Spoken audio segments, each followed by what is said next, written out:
Facebook, TikTok o llamarnos a nuestros números de teléfono. Somos Quality Welding Service, tu mejor opción.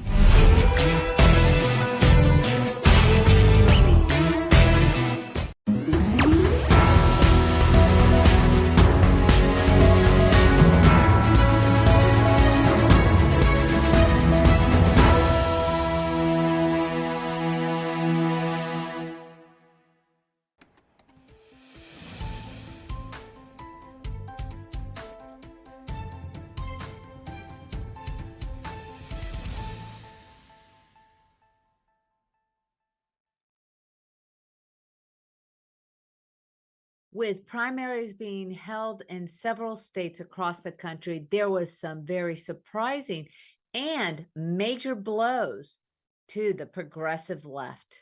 Squad member Jamal Bowman, you may remember him, the guy that didn't know how to use a door and allegedly tripped the fire alarm, although coincidentally with a bipartisan debt ceiling vote being held, loses his Democratic primary in New York. Jamal Bowman, a very loud and angry progressive congressman and member of the illustrious squad, was defeated in a closely watched primary by George Latimer, marking the first electoral loss for the progressive faction. Bowman, who had initially unseated a long-term incumbent by criticizing his lack of local focus, faced similar criticisms in his own campaign. His opponent, Latimer, a centrist Democrat, moderate, argued that Bowman had become more engaged in foreign affairs and less in local community issues, a significant factor in his defeat. Latimer's decisive victory suggests a shift in the Democratic Party towards more centrist, pragmatic candidates. Let's face it, it's not a sudden shift. It is the fact that the Democratic electors, the voters, are coming back and saying enough is enough. We are more moderate. Moderates are starting to stand up.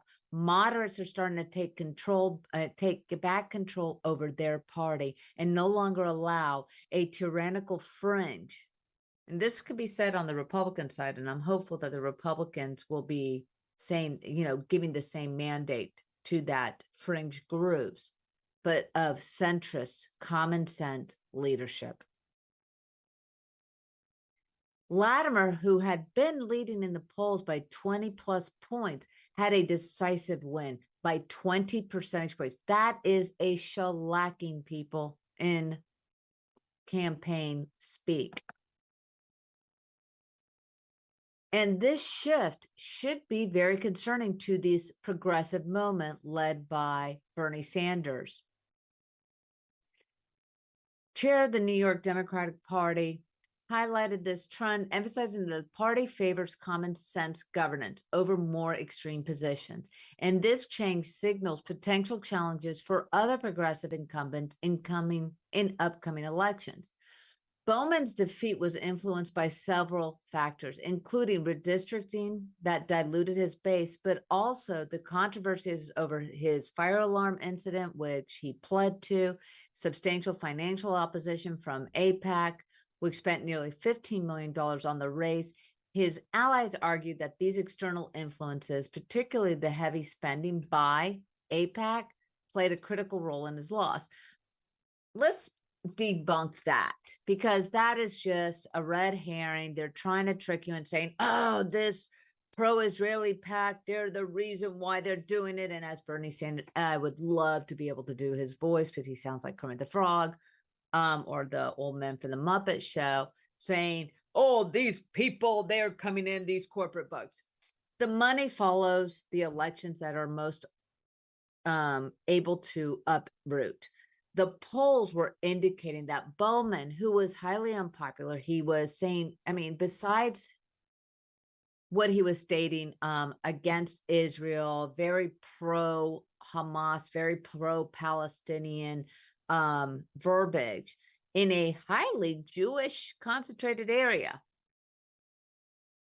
Basically Bowman pissed off his constituents that were Jewish or are Jewish, but also he forgot that he's there not to push an agenda or an international agenda or a far left agenda. He was there to represent the constituents that voted him in 2020, or I'm sorry, in 2018.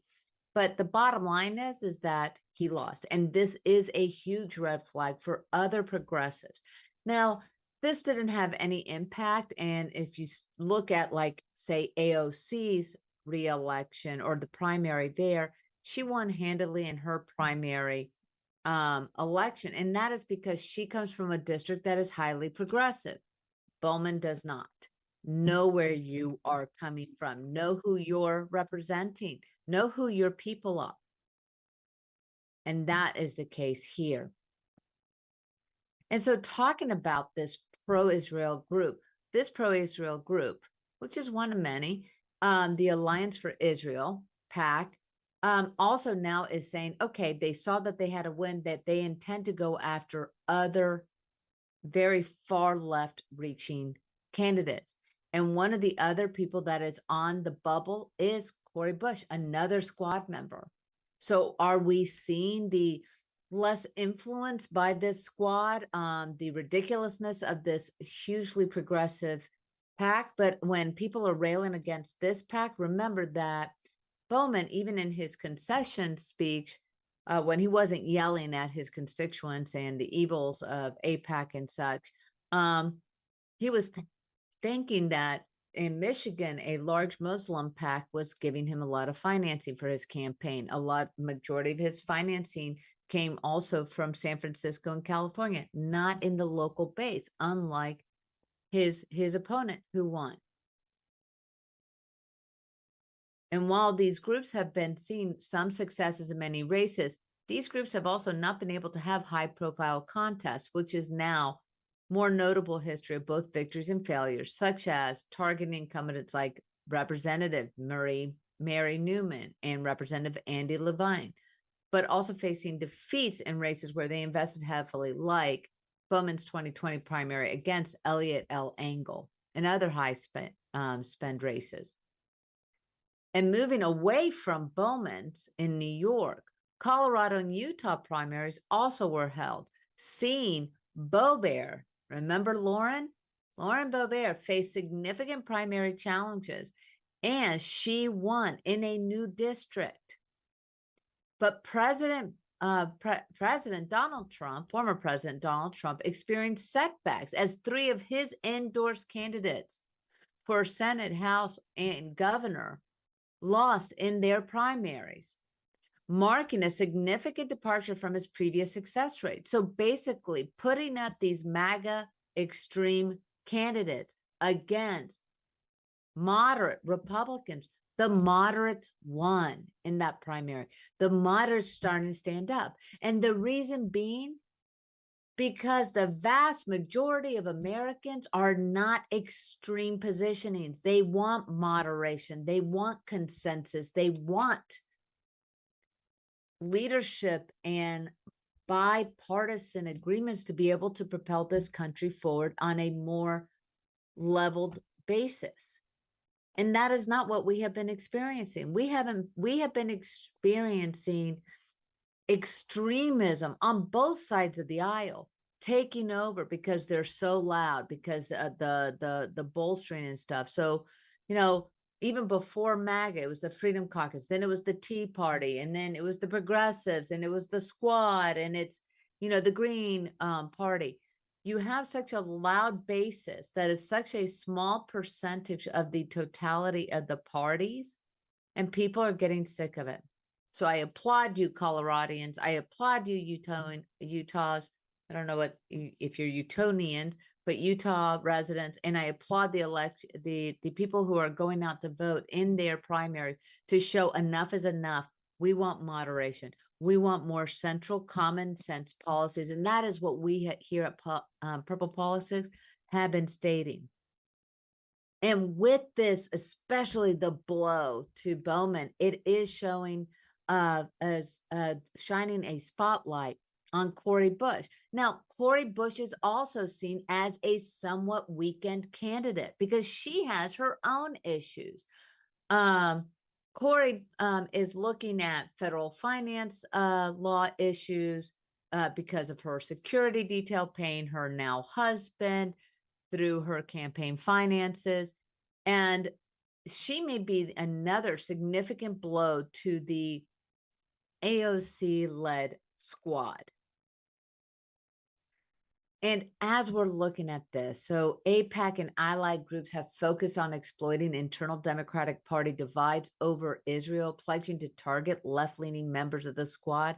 However, they have strategically avoided races where their investments may not yield significant results. Again, the money goes to those races where there is an opening.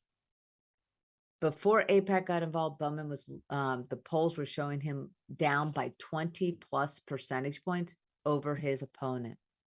And Cori Bush is also seeing polls that show that she is in a detrimental position.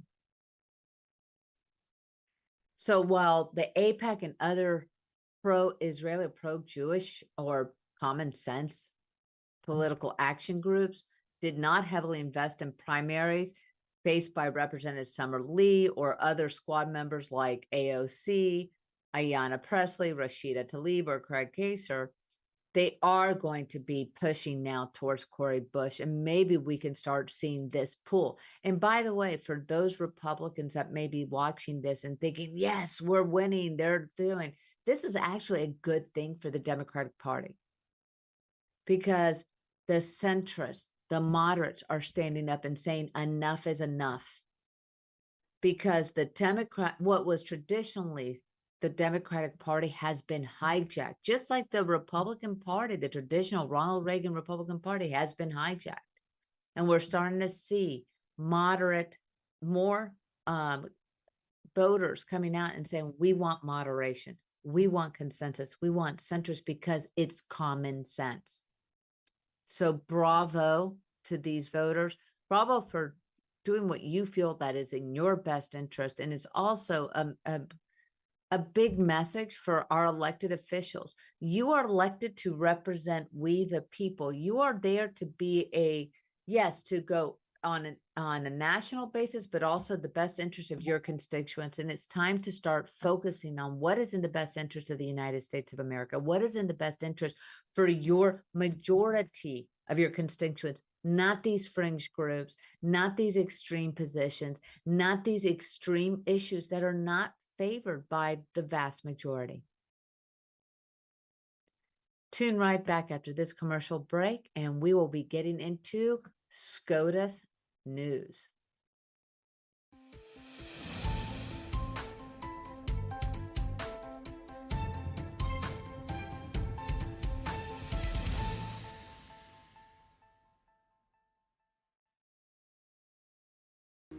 Do you have a car sitting around you want to get rid of?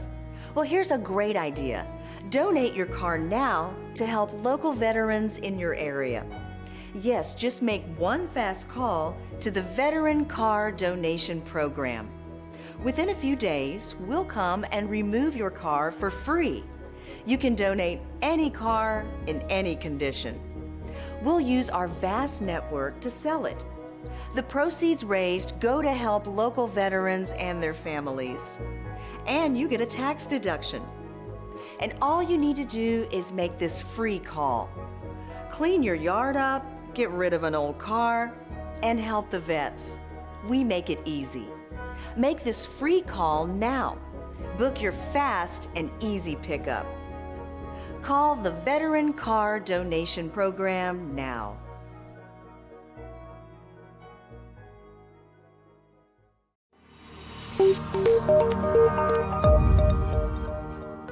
Are you a business owner feeling overwhelmed or burnt out with no energy left for what's most important to you?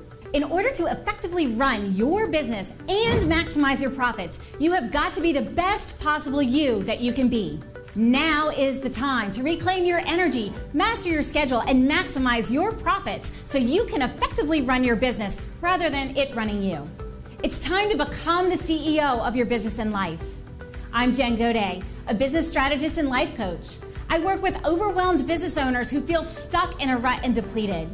I teach you how to stop doing the things that aren't making you money and start prioritizing the things that bring you energy, joy, and lasting impact. I'm a human performance specialist and an international best-selling author. I've helped countless people all over the world to learn the art of saying no, overcome their fear, and maximize their performance. Let's get you to live your best possible reality. Start today and become the CEO of your business and your life.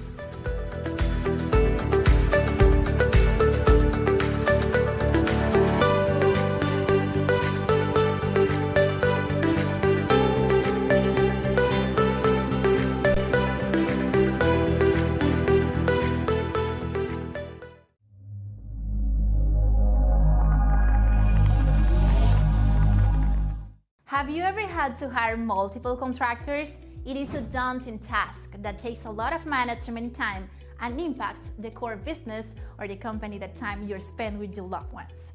At Texas Home Property Solutions, you can count on a responsible company that can tackle all your general contractor needs.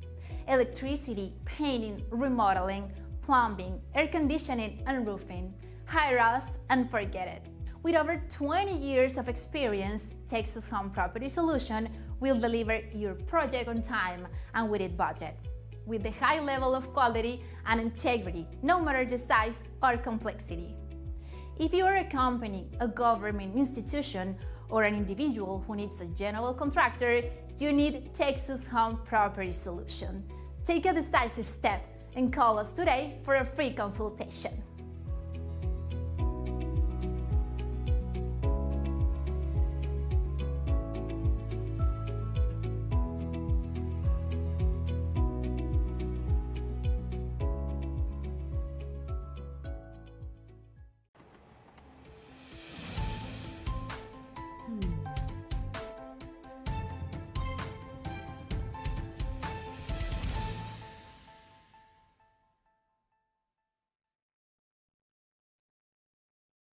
Supreme Court of the United States watch continues. Yes, we have had many cases being decided, and we've had some, like a little peekaboo of an opinion, then it was brought down again, and maybe there's some leaks, who knows?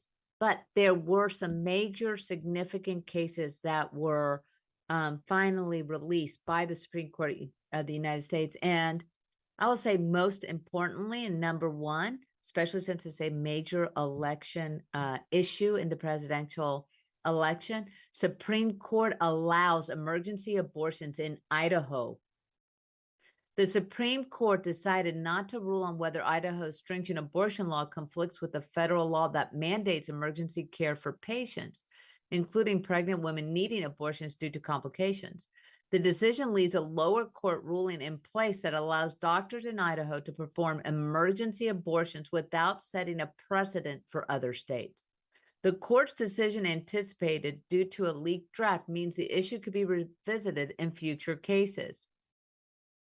Attorney General Merrick Garland expressed that the Justice Department will continue to push for its interpretation of the federal law, ensuring that women in Idaho have access to emergency care. Justice Ketanji Brown Jackson voiced her dissent, criticizing the court for not resolving the conflict immediately. Conservatives, Justices Samuel Alito and Clarence Thomas and Neil Gorsuch, also dissented, with Alito arguing against the Biden administration's stance that federal law necessitates abortion and non-life-threatening health complications. A 5-justice coalition, yes, coalition, it was not done based on conservative or liberal, consisting of both conservative and liberal justices, opted not to decide the case. They basically punted it. Honestly, it was, they took the safe route, if I may. I respect these justices. I respect all of our court justices, whether I agree with their decisions or not, but they basically punted this. It's going to come back again very soon. But the noting the changes in the context of the cases since they agreed to hear them. So that's the key here, right? The decision leaves legal ambiguity in states with similar abortion bans. Idaho's legal battle over its abortion law continues, with possible further complications if political leadership changes in future elections.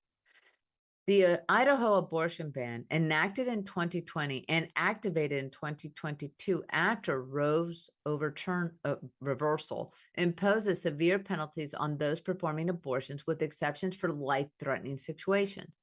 The federal government sued, resulting in a federal judge blocking parts of Idaho's law that conflicted with the Emergency Medical Treatment and Labor Act, which requires emergency care, including abortions, when a woman's health is at risk. There are severe health risks, not life-threatening, but severe enough to make her a risk. The Supreme Court's refusal to make a definitive ruling maintains confusion over the precedence of federal versus state law regarding abortions.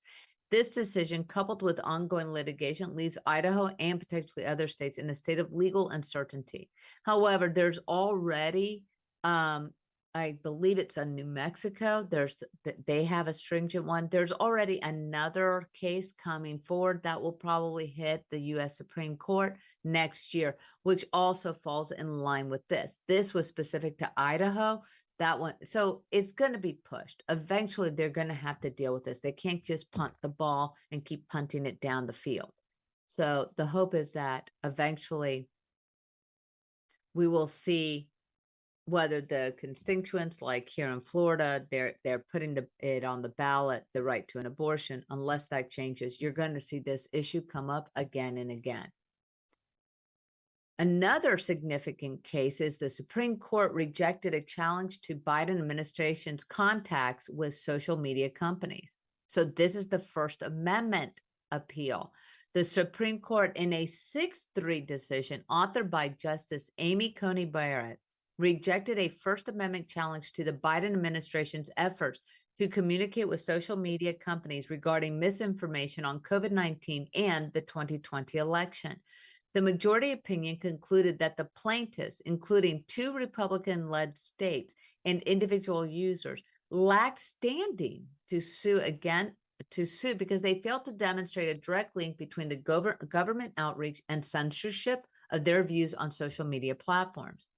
Justice Barrett emphasized that social media companies had their own First Amendment rights and were already moderating content independently before any government intervention. The court found that the plaintiffs did not prove a substantial risk of future harm traceable to government actions, describing such claims as speculative. The ruling allows executive branch agencies like the White House, CDC, and FBI to continue collaborating with social media platforms on content moderation. White House Press Secretary Karine Jean-Pierre welcomed the decision, highlighting support. Okay, so everybody's blowing up about this because basically what this is stating is these are private companies. They have a right to their own First Amendment rights, and if they don't want certain groups or users like Facebook, TikTok, Twitter, or X to voice those things, they have a right to pull them, and they were. And then and that was before, that was during the COVID years.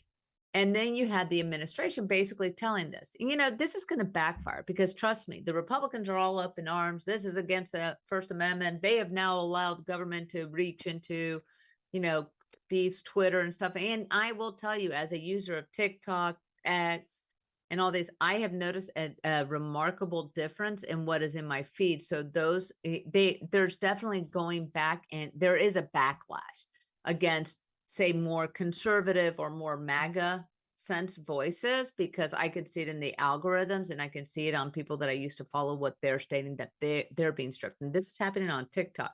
A supposed China controlled company that is a lot of stripping and shadow bans and things of that nature are now happening. But what this basically saying is all those companies have the right to do so because they have their own First Amendment, and also basically that the people who were bringing these lawsuits cannot have a direct nexus of the harm that they were perceiving. Now, the Supreme Court did not provide new standards on when government interaction with social media might infringe on free speech, leaving such questions unresolved for future cases. Now, let's just put this. If, let's say, Trump wins his bid for election for a second term as president, and let's say he started doing this, I guarantee you we'll be seeing a lot of lawsuits. But if Trump were, this can come back to bite the hand that feeds everybody. So right now, yes, the FBI can say, call up Facebook, call up X, call up all these and say, hey, you need to censor these. We don't want you talking about 2020. We don't want to do this. Well, then let's just say, for instance, if the Trump administration regains the White House, then they could always say, okay, you need to pull all Jan 6 information, all the trans activists, all this. So it can go both ways. But right now, you know, the bottom line is these are private entities. They are not government entities. And therefore, those private entities even had the right to basically say, nope, we're not doing that. On another Supreme Court case that came down, it blocks Biden's plan on air pollution. The Supreme Court, in a 5-4 decision, temporarily blocked a Biden administration environmental regulation intended to reduce interstate air pollution that contributes to smog formation. This ruling came in response to requests from Republican-led states like Indiana, Ohio, and West Virginia, along with various industries, including natural gas pipeline operators who argued against the regulation's implementation. The regulation, known as the EPA's Good Neighbor Plan, was designed to address nitrogen oxide pollution from industrial facilities in 23 states, aiming to improve air quality. However, lower court rulings had already halted its enforcement in 12 of these states because of the effect of the other states. And this underscores the Supreme Court's cautious stance on federal regulatory powers. But there was another case that was just released, and it has huge implications. So the Supreme Court basically stated that the Securities Enforcement Commission, the SEC, cannot have an administrative judge hand out civil litigation. So let me backtrack. Sorry, this just came down and I don't have a script on this. Okay, so the SEC, whenever someone is alleged to commit some type of stock fraud or insider trading or something, and it does not have a criminal liability. This is civil only.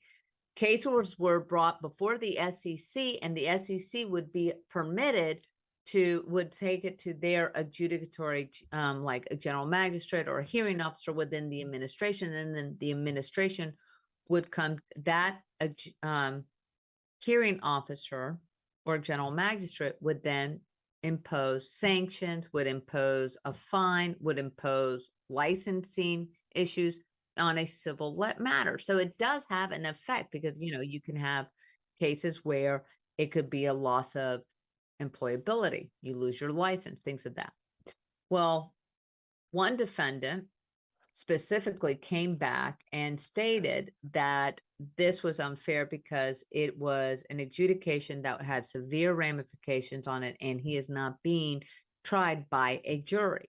Well, the justices, and this was again a 6-3 split, came down saying that this administration that the SEC does not have the right, does not have the authority to bring forward these civil litigations, that these civil litigations must be brought before a judiciary with a potential for a jury trial. Of course, Sotomayor, writing for the dissent, was saying that this is going to upend 170 years of I don't know if that's necessarily true, but, you know, 100 years of administrative hearings. It also has implications that other agencies, that this is basically turning back the powers that the agencies have, because let's face it, the Congress has for decades been relinquishing their authority to make laws, and giving agencies the right to administer rules and policies as well as judicial positions, to the point that you do not have any other means. So what this basically does is saying, SEC, you must take this to court, you have to have a jury, but also this is a blowback to a lot of the administrations, this current administration's push of allowing agencies to make policies that are detrimental to industries or businesses or individuals, and not having any recourse for that individual. So this is a blow to the Democratic, or to the Biden administration, because Biden has been basically thumbing his nose at the equal branches and doing things, such as the rollback, trying to have the Department of Education roll back Title IX protections. Only Congress can do that. Or like the student loan forgiveness, only Congress can do that, but he continues to do so, or try to, even though the courts keep saying he is overreaching his authority. He's also has emboldened the bureaucratic administration agencies to bring forth fire and brimstone on agencies or companies that do not fit within that leeway. So this is a huge case especially for those bureaucratic administration machines. And it'll be interesting to see how this is going to proceed forward on those civil actions. I am Alina Gonzalez. We're going to take a quick commercial break, and we're going to continue talking about latest criminal and trial results that are coming out in Trump's Mar-a-Lago case, as well as student loan repayment. Tune right back after this quick commercial break.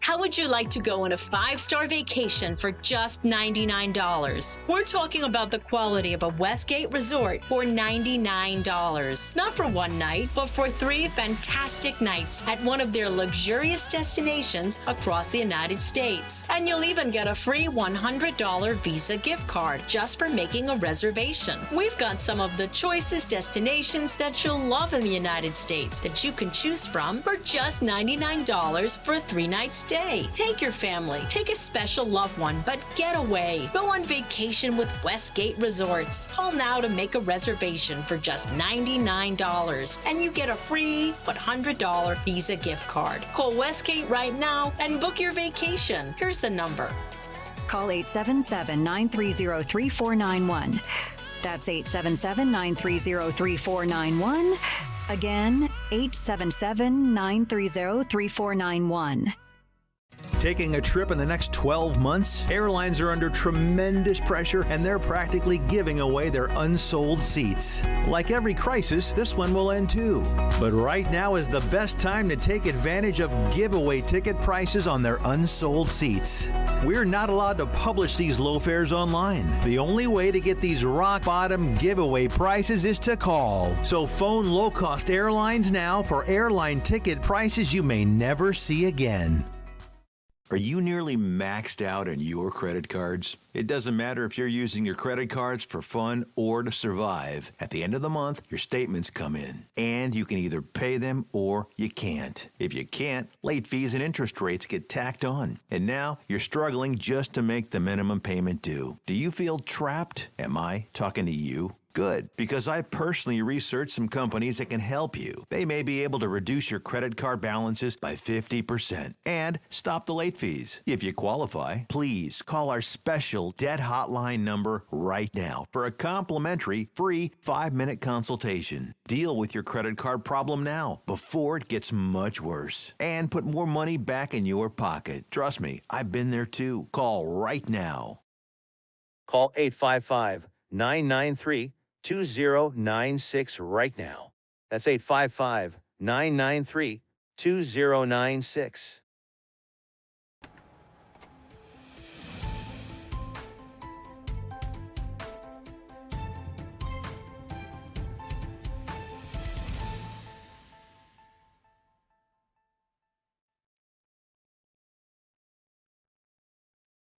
Like so many of you who watched the 2024 first presidential debate, I was dismayed, disillusioned, and disheartened to see what I witnessed.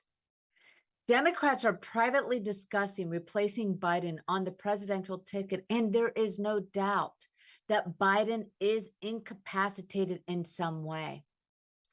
President Joe Biden's performance in the first debate on Thursday has led to renewed criticism from Democrats, prompting discussions about whether he should continue as the party's nominee. Historically, a national party has never successfully replaced its nominee without consent due to the complex rules and potential failure of such an effort. Despite past considerations in both parties, which this was a consideration in 2016 against Donald Trump, such actions had never been taken. The Democratic National Committee's charter does include provisions for replacing a nominee in cases of incapacity or voluntary withdrawal, but the likelihood of an anti-Biden coup at the convention remains low. And the reality is there is no way of replacing Biden without Biden voluntarily stepping down. If Biden were to drop out before the convention, it would result in a chaotic scenario without a clear successor, as he has already secured almost all the delegates from the primaries, but he ran basically unopposed. And that was the DNC's own doing. Remember, they refused to allow RFK to be on the ticket. They basically forced any primary candidates out. If Biden were to decide to withdraw, which honestly may be in the best interest for democracy, for the Democratic Party, but especially for democracy, then the Democratic Party would need to find a new nominee. This process would involve a majority vote from the roughly 4,000 pledged delegates. However, let's discuss this, because if Biden were to be convinced, and let's face it, the only person who probably would be able to convince him would be his wife, Jill. And I have serious doubts as to whether Jill wants Biden to step down. And questions are now arising. Is Jill really one of the puppeteers in the background? If he were, Vice President Kamala Harris is not the answer the DNC wishes to go forward, because she has less of an approval rating than Biden, which is hard to believe considering he's in the 38th percentile. But names such as Gavin Newsom being thrown around, and now the governor of Pennsylvania is also being thrown around. But how did we get here where literally CNN, MSNBC, I mean, we're talking major liberal, Democratic Party propaganda machines are even saying we are in trouble. They are sounding the alarms. Why is it? Well, there were key debate moments where Biden stumbled. In this first debate of the U.S. election campaign between Joe Biden and Donald Trump was marked by a chaotic and disjointed exchange, with both candidates failing to deliver convincing performances. Let me make this clear. Trump did not trounce Biden and win decisively. He wins by default. Trump wins by default because Biden was so ineffective and sadly looking so lost. Biden struggled to articulate his points, often fumbling with his responses, while Trump was criticized for a performance filled with half-truths. The debate frequently descended into farce, with the candidates bickering over trivial matters such as their golfing abilities and even admitting they were behaving like children. One of Biden's worst moments occurred when he stumbled over his words while discussing the national debt, confusing millions and billions and mixing up tax rates before losing his train of thought completely. Trump seized the opportunity in stating that Biden's verbal slip-up, basically stating, and I don't know if it was mocking Biden in the sense that he was like, it was his time to reply. Biden got lost, and you will see this. It's being played over and over again, that Biden was lost and then finally saying we defeated Medicare. When he was slipping Medicare, he was confusing it with COVID. He was confusing with so many things. And Trump basically said, I don't know what he was saying in that last minute, and I don't believe he even understands what he was saying. And that is so true, because all of us were left scratching our heads going, could this really be happening? And remind everybody, this wasn't just on our national stage. This was being broadcast internationally. Biden's incoherent answers on border security provided Trump with another chance to attack, a moment that could have significant repercussions given the importance of the issue to many voters, to the point that the Border Patrol Union even stated that during the debate hosted, they did not endorse Biden because Biden falsely claimed that he was being endorsed by the Border Patrol. The debate also featured heated exchanges on more serious matters. Biden angrily confronted Trump over allegations that he referred to military members as losers and suckers, bringing up his late son, Beau Biden, in an emotional rebuttal.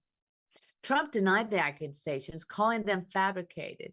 And in fact, on Fact Finders, stated that has been debunked several years ago. In another surprising moment, Biden blankly referenced Trump's alleged affairs with porn star Stormy Daniels, accusing him of having the morals of an alley cat, which Trump responded with a flat denial. Never in my years would I have thought that I would have seen a presidential candidate and former president stating on national television, "I did not sleep with the porn star." This is where we're at. This is the disillusionment. This is the disheartening part of this. Biden's disastrous nights stands to alter the course of this election. So, with Biden 81 appearing even more frail and struggling to communicate effectively, setting a tone of concern and panic among Democrats early in the debate.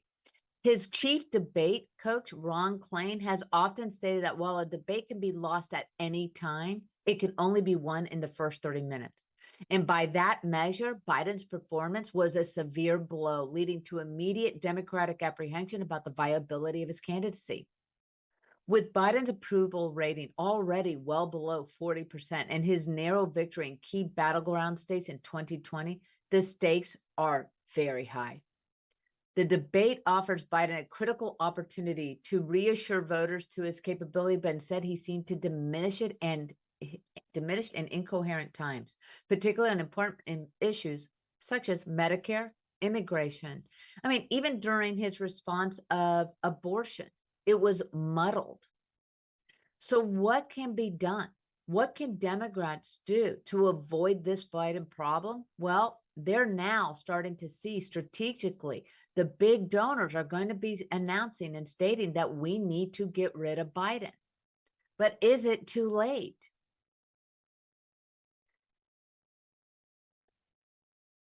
This is beyond. This was, I mean, we have worse and worse options. That is what the sad part of this is. But the bottom line is with the Democratic National Convention beginning August 19th, there is a month and a half, a little over a month and a half for the Biden campaign team, but more importantly, the Democratic Party, but also those big donors, those big PACs, because let's face it, how the DNC works is there are 30 major people basically making the decisions of how the DNC works and goes forward.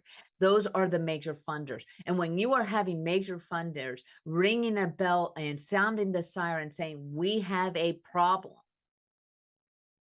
and how are we going to go forward? Because as it was last night, it is clear Biden is incapacitated. It is clear that Biden is not going to beat Trump, because it is now even more scary that even though, as you know, even setting aside Trump and his antics and his bombastic ways, the reality is everybody knows everything about Trump. We've been hearing it for the past 8 years plus. Actually, it's probably more like 10 years since 2016. But the bottom line is that what is happening to our democracy? What is happening to the viability of having candidates that are worthy of sitting in that White House? So let's look at that. Is it going to be Newsom? Is it going to be Gretchen Whitmer? Is it going to be Joseph Shapiro, or even a Governor Pritzker? This is going to be something that we're going to be watching, because the Democratic National Committee is scrambling. We're going to cut to a quick break, and we're going to continue our analysis of this debate debacle.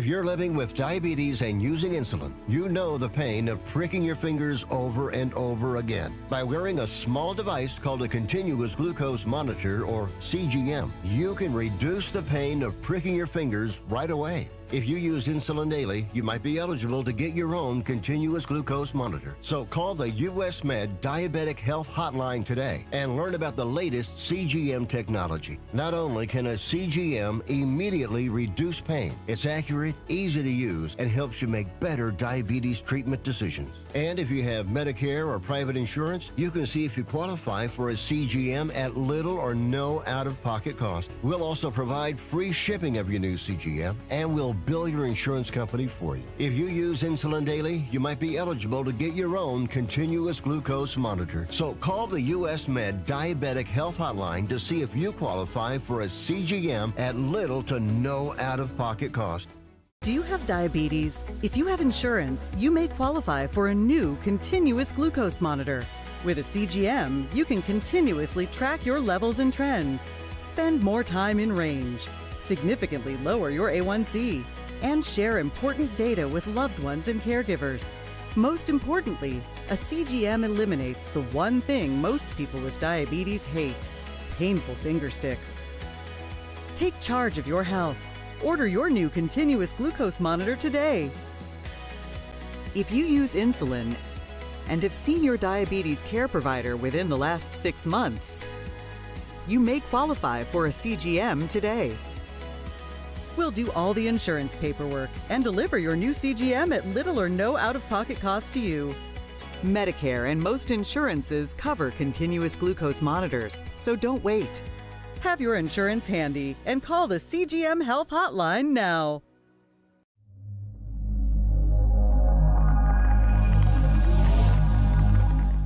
Have you ever had to hire multiple contractors? It is a daunting task that takes a lot of management time and impacts the core business or the company that time you spend with your loved ones. At Texas Home Property Solutions, you can count on a responsible company that can tackle all your general contractor needs. Electricity, painting, remodeling, plumbing, air conditioning, and roofing. Hire us and forget it. With over 20 years of experience, Texas Home Property Solution will deliver your project on time and within budget, with the high level of quality and integrity, no matter the size or complexity. If you are a company, a government institution, or an individual who needs a general contractor, you need Texas Home Property Solution. Take a decisive step and call us today for a free consultation.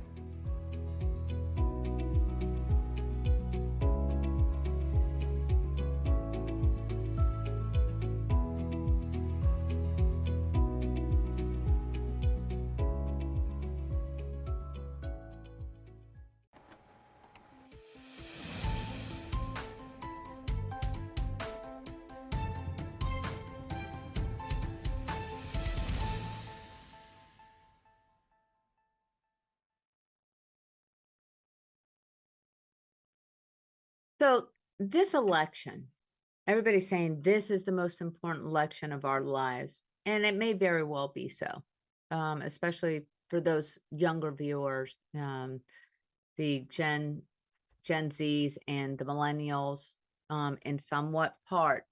However, what we have here is, as you know, even like Bill O'Reilly stated this, Chris Cuomo, some of the other big pundits, what was really occurring last night, everybody should feel bad for the American people.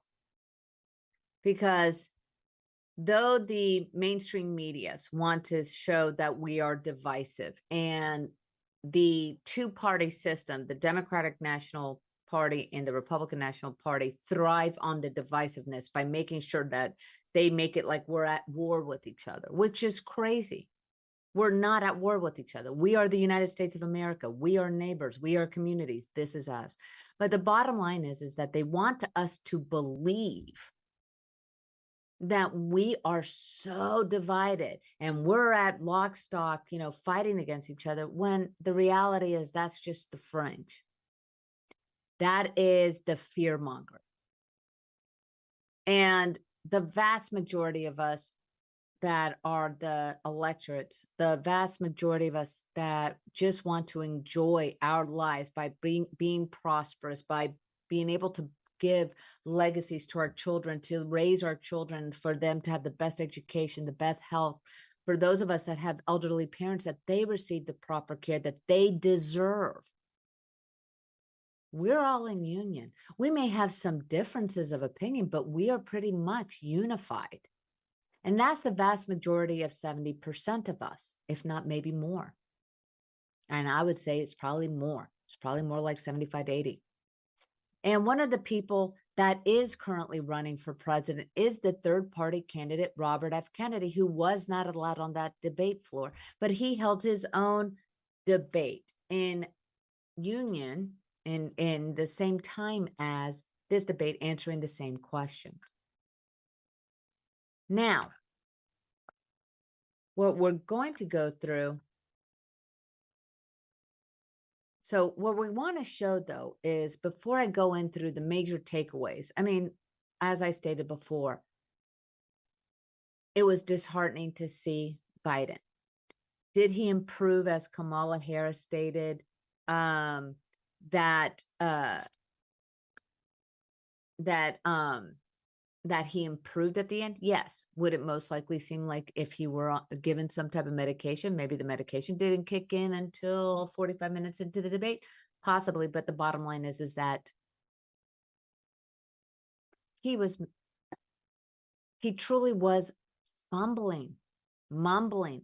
And it's not a cold like the White House press staff was trying to state. It wasn't that. It is the fact that this is a man that has been showing more and more that his incapacitation than his confidence. We have a clip of that many of you may have seen over and over again, but it points out the issues we are having, but even more so, not only for a candidate for president, but this is our sitting president. There are serious concerns here. We're going to cut to this quick clip from the debate. Every single solitary person eligible for what I've been able to do with the with the COVID. With dealing with everything we have to do with. Look, if we finally beat Medicare. Thank you, President Biden. President Trump? Well, he's right. He did beat Medicare. He beat it to death, and he's destroying Medicare. Every single solitary person eligible for what I've been able to do with the with the COVID. And with dealing with everything we have to do with. Look, that was just one of the many. Look, I am compassionate. Yes, President Biden has a stutter, and he has done incredible in controlling that stutter. This goes beyond having a stutter, having a speech impediment, if you will. This is someone who does not have cohesive thoughts. He was not able to form it. And even with all of the prep, and we're talking locked away in Camp David with advisors and medical personnel, most likely, for over a week to just prepare for that 90-minute moment where he had the questions and he knew what was going to be asked of him, he was still unable to form cohesive thoughts. Yes, there were moments where he was, and honestly, when he's getting combative, it seemed like he might have had his more lucidity. And yes, Trump and Biden disagreed on abortion. They disagreed on the inflation, climate change, foreign affairs, and immigration. But the sharpest contrast was in their presentation. Mr. Trump's bar wasn't that high either that he had to surpass. All he had to do was behave yourself. And he did, for the most part. Congratulations, kudos, because the reality is that everything that the Biden campaign wanted in those rules benefited Trump. Cutting off those mics, muting it. He was actually very patient. He was bombastic, and yes, he has his hyperbolic, he's the best of everything. But the reality is that he portrayed himself as confident, forceful. Even though he let loose a stream of misleading attacks and falsehoods, He was the one who portrayed himself as a more fit, capacitated person. Mr. Biden spoke with a hoarse and halting voice, closing his eyes occasionally to gather thoughts, and sometimes couldn't be corralled. I mean, even while he was, that split screen did not assist Biden either. While Trump was speaking, Biden was seen to stare off in space. Supposedly the rules stated that he didn't have earbuds. People couldn't be talking. And I question whether he had someone in his ear or he was looking to someone off stage. But the reality is that he was slack-jawed. He looked confused. He looked dazed. He looked lost in many times. Mr. Trump was relentlessly hammering Mr. Biden on areas of vulnerability, sending exaggerations and embellishments. He was the greatest, and his opponent was the worst, flying unchecked through an audience-free CNN studio in Atlanta. But the bottom line is that the debate exposed Biden's biggest weaknesses. And any hope that Biden is strong and capable died within those 90 minutes. And Trump made his case largely unimpeded because they were not fact-checking. They were not interrupting. But is it anything new that we haven't heard? No, it's the same stuff. Even for Trump to kind of do the low blow of calling Joe Biden Brandon. It's Trump being Trump, unfortunately. And, I will tell you, it's discouraged, but I was also extremely frustrated with Trump because all I wanted him to do was answer the questions of the policies that he will be installing for the future. What happened in 2020 happened. What happened in his administration, we can all look at. What are the policies that he's going to put in place that is going to help us, the people? And he refused to do so. It was always, oh, I'm better than the other opponent. So, it's typical Trump. And the moderators, I'm going to tell you, everybody was expecting that maybe the moderators who were CNN